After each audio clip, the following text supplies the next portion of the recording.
আমাদের পেটে লাথি মারার জোগাড়। এটা যে শুধুমাত্র একটা ব্যবসা ক্ষেত্র এটা পরিষ্কার বোঝা যাচ্ছে।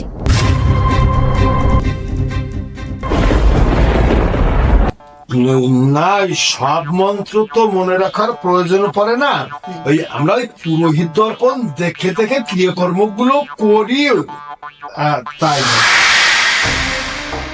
ও পুরোহিত দর্পণ, ভালো কথা মনে করিয়ে দিলেন প্রণব বাবু। ধর্মাবতার, আমি পুরোহিত দর্পণের দুটো লাইন আপনাকে শোনাতে চাই। আচ্ছা বলুন। ধন্যবাদ ধর্মাবতার।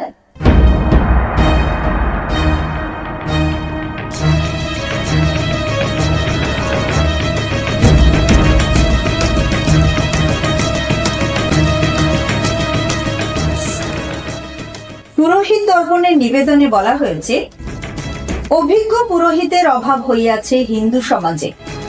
কি জন্য অভাব হইয়াছে তাহা নিরূপণ করা দুঃসাধ্য নহে।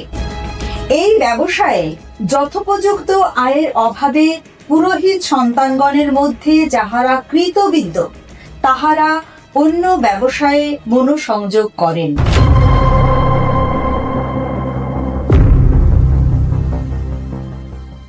তাহলে পুরোহিত দর্পণ অনুসারে ব্রাহ্মণের এই ক্রিয়াকর্ম, যেমন পূজা পার্বণ, বিবাহ, শ্রাদ্ধ ইত্যাদি, নিছক ব্যবসা ছাড়া আর কিছু নয়।